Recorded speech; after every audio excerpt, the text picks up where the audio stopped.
Living together means splitting the bills. After years of distance, Karen suddenly insisted on moving in.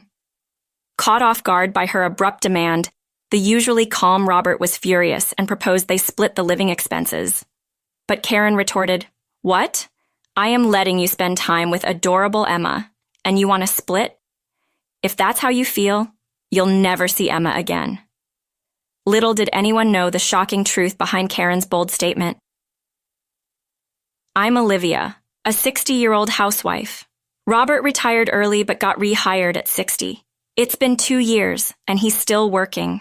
We have a daughter, Karen, but we have been estranged since she left home after high school. Even though we weren't close, she's still our precious child. We always wondered about her well-being, but no news meant good news, and we were content with our peaceful retirement. Then, out of the blue, she reached out to announce her marriage.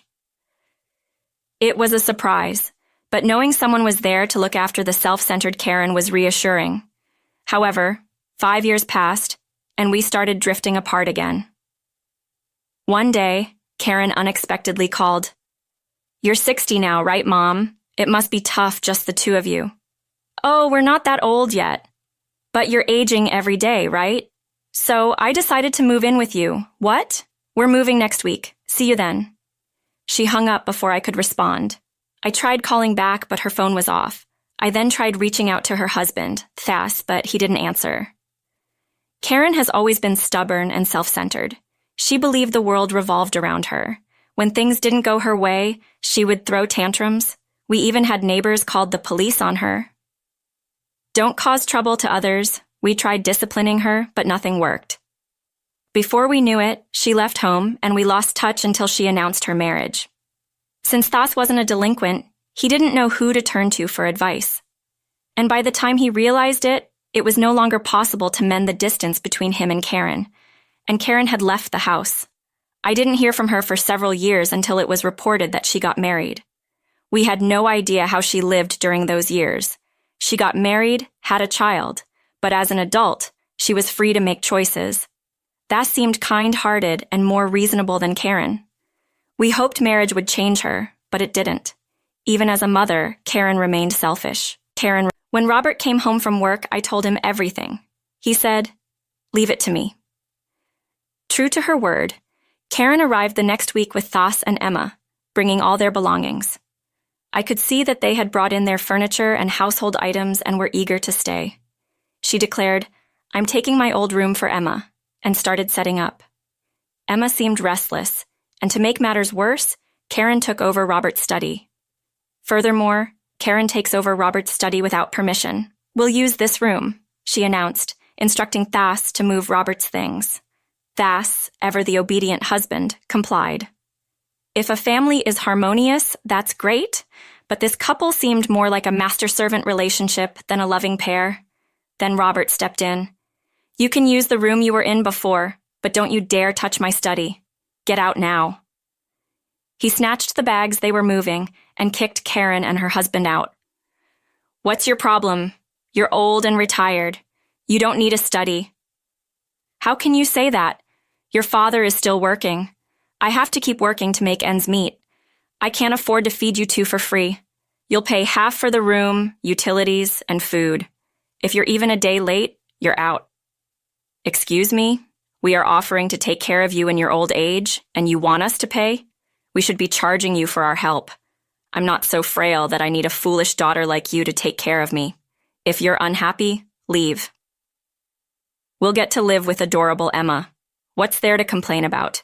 If you keep this up, you will never see Emma again." Emma was born 5 years ago, and we have hardly seen her since. Threatening to keep her away now doesn't mean much. So what? You think bringing up Emma will get you everything? That she's some precious bargaining chip?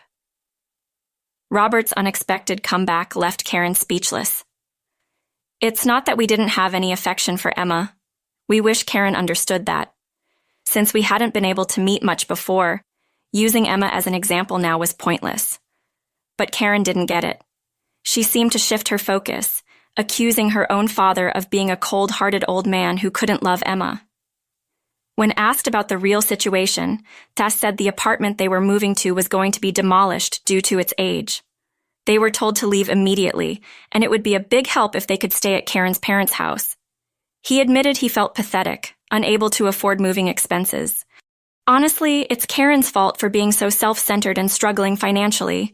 She probably had a spoiled life, so this outcome was expected. But young Emma had nothing to do with it. She's at an age where adults should protect her. With that thought, the idea of settling conditions without consideration seemed wrong. Interrupting the ongoing argument between Robert and Karen, I chimed in. I'll give you 1 month. Either move out and live as a family, or tree in a new place, or pay half the living expenses and live with Thas, as he suggests. Hey, you know how selfish Karen is, right? If we allow this, she'll definitely take advantage of us. We'll cross that bridge when we get to it. Trying to calm an outraged Robert, they decided on a 1-month trial of living together. Sure, as Robert said, if we showed leniency, Karen might cling like a leech and never let go. But showing a bit of understanding towards Karen might ease things. We decided to use this month to figure out Karen's intentions. Karen was a housewife and didn't work outside. Thomas left the house at a fixed time every morning and returned at a set time. It turned out that perhaps because Karen was a housewife, their 5-year-old grandchild had never been to a childcare center or preschool. When asked, Karen said, "It's a waste of money." Thomas doesn't earn much, but Thomas wasn't home on weekends. According to Karen, he was working a part-time night shift as a security guard. If you have time to laze around during the day, why not get a part-time job at the supermarket? I couldn't help but comment.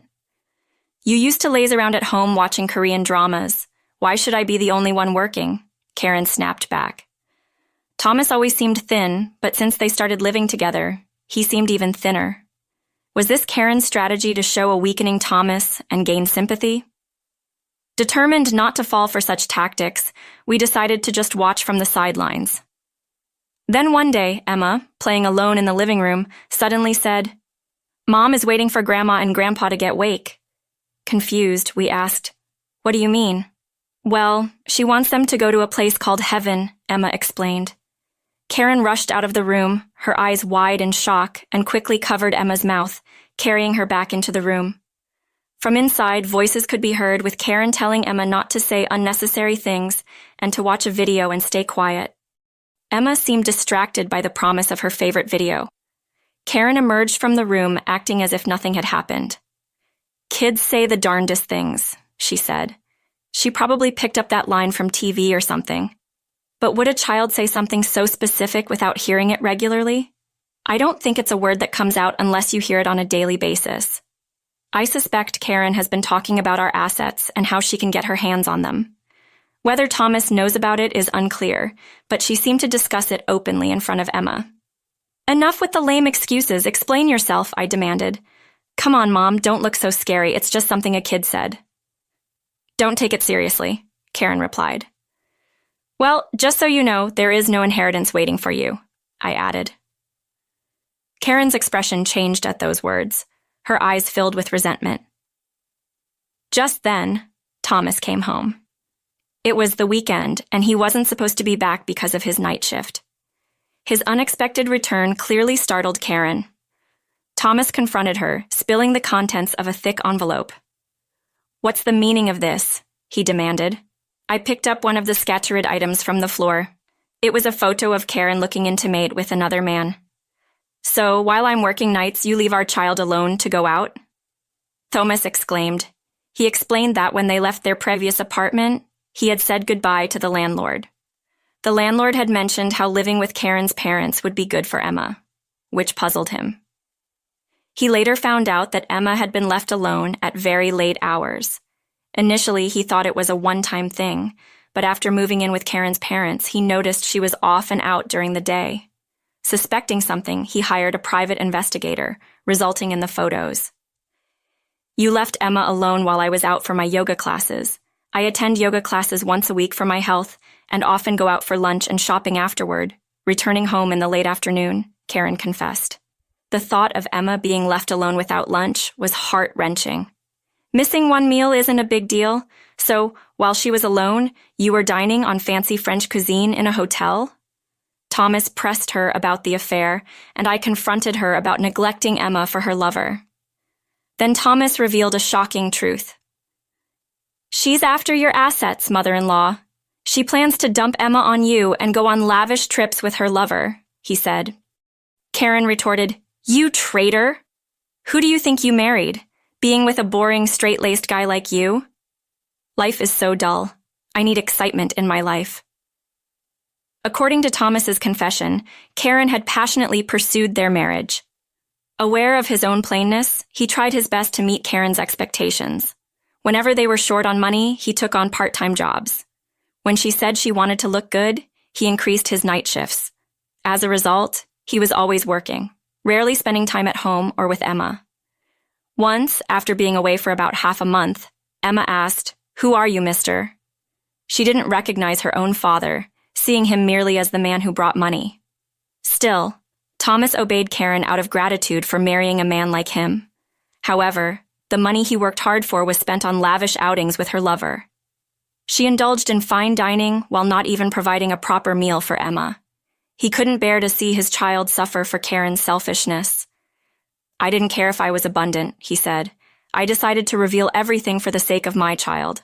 I won't be discarded. I'll expose everything for the sake of our child."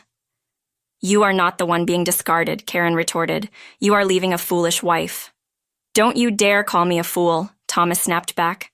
"I have never neglected to feed a child, no matter how much I despise them. Wake up, I won't pretend I never despised Karen for her rebellious ways. Honestly, I did, deeply. But I never denied her food. To think my own daughter would—" Thomas trailed off, unable to finish his sentence. "Maybe it's impossible to get Karen back on the right track. Every time I tried to help, she seemed to stray further." "Don't boss me around," Karen interjected. "Aren't people in their 60s practically half dead? This house and land will be mine eventually. You might as well give it to me now. You said you had no inheritance to give, but selling this house and land would make money, right?" Thomas pointed out. "Oh, it's hopeless," he sighed.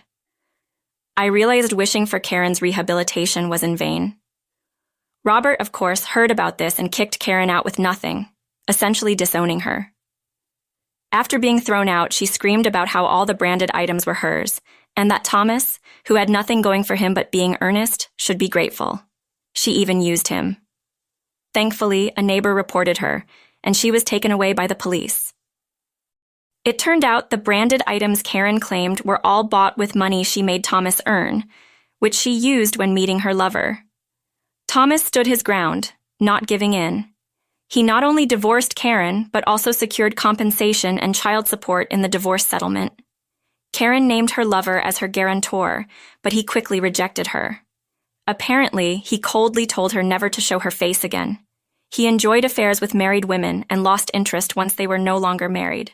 Someone else pushed Karen further to the edge. It was someone from the gambling place she frequented while splurging with her lover. Upon learning of her divorce, they demanded immediate payment of her accumulated debts. Even Karen realized she couldn't escape from these intimidating figures. It seems she's now working tirelessly, just as she had made Thomas do. Her life has hit rock bottom after the divorce. Thomas was freed from his torment, and his health improved. He transformed into a diligent and clean-cut father, passionate about parenting. He focused on his main job, prioritized time with Emma, and became a well-regarded father in the neighborhood. His relationship with Emma is great, and she often says she loves her dad. We as grandparents do our best to take care of Emma, and our relationship is strong. Robert is utterly smitten with Emma. Without her mother around, we want to ensure she never feels lonely and shower her with love. After getting rid of the selfish Karen, Emma started laughing more. Every time I hear Emma's laughter, I feel reassured that cutting ties with Karen was the right choice. Now, Karen is rarely a topic of conversation between us all. I wish for as a parent is for her to repay those she wronged and live a modest life. But deep down, Karen is still our child. I hope, while I'm still here, to reunite with a reformed Karen. A part of me still